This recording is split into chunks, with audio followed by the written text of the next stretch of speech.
On the first 6 days, God created the heavens and the earth and everything around.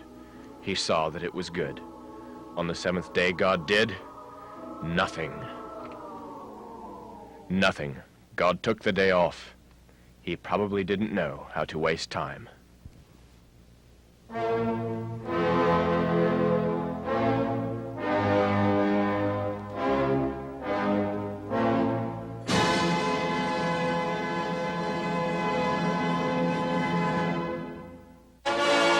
History of wasting time.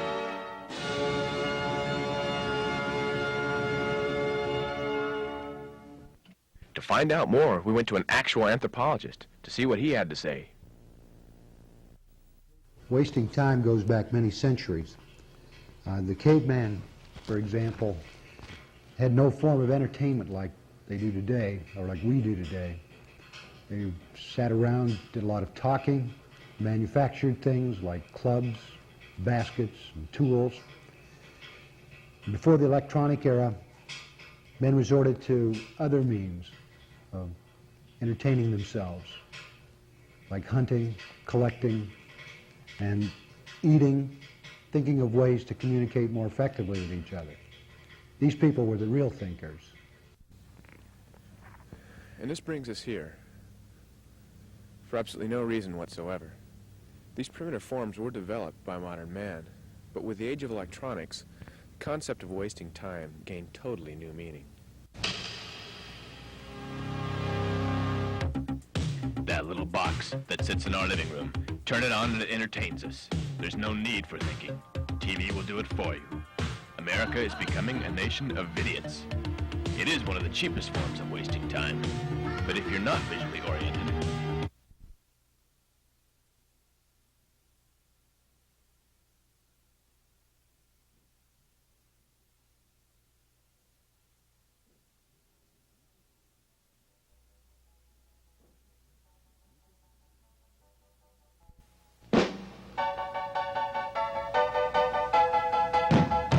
music is always a great relaxer.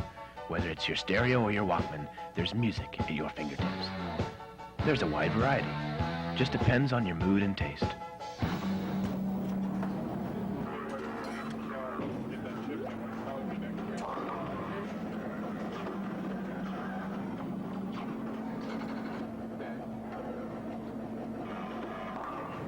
Video games are the #1 occupier of time of most anyone. We talked to Dr. Lupid P. Tompkins of the University of Goofing Off in Malibu Beach, California. Like, video games are for sure just, like, the best. I mean, like, one side effect is, like, okay, like, you can be playing this, like totally killer game of Donkey Kong or, like, some really bitchin', like, Berserk or something like that, and, like, get in this totally awesome trance. It's, like, totally tubular, totally different head, totally. For the more intellectual person, or for those who are into smut, or anyone in between, there's always reading. Emerson said that books are for a scholar's idle time. You can read the great classics. For example, the Protestant work ethic, to learn about whether or not you're predestined or not. There's Buddhism, so you can find out about your karma. And there's A Man and His Maid. There's a book for every taste.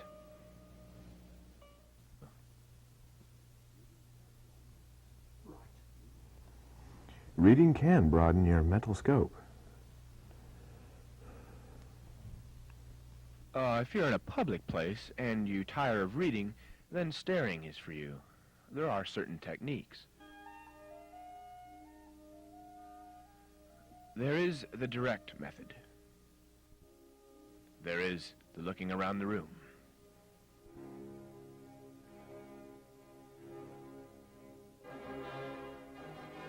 The dropping of the object on the floor.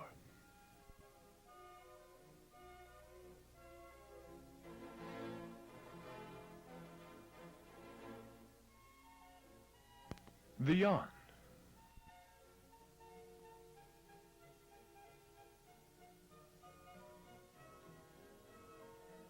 The tying of the shoes.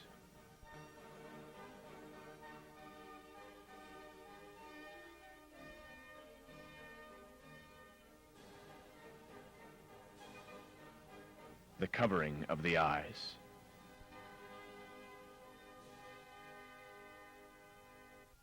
to looking like you're waiting for someone.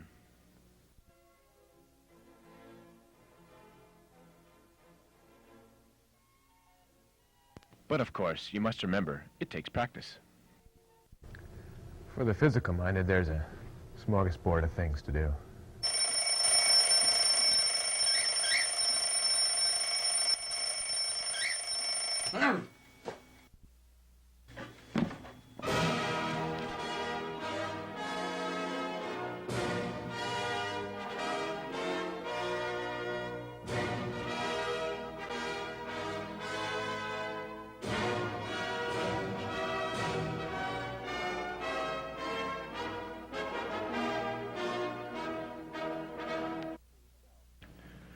Remember, this time is for yourself.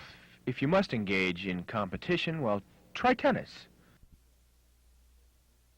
Or basketball. But just remember to play with someone your own size. So far, we have not mentioned the cheapest, easiest form of wasting time, sitting. You can sit straight, slump, lie down on your stomach or back. You can put your feet up, feet down, put your legs on the arm, over the back, or you can cross your legs and meditate on the floor. There are hundreds of ways to sit. Wasting time is a way for you to relax. And it's solely up to you to decide just how you're going to do it. And if you can't think of anything, you're just not using your head. Come on, think. There's lots of things you could do. Try and guess how many fake bricks there are in this backdrop. You could do that. Or you could try and figure out whether or not I'm an Aquavelva man. For me, the best form of wasting time was writing this script. All it takes is a little imagination. Well, you have to excuse me, I have to go study.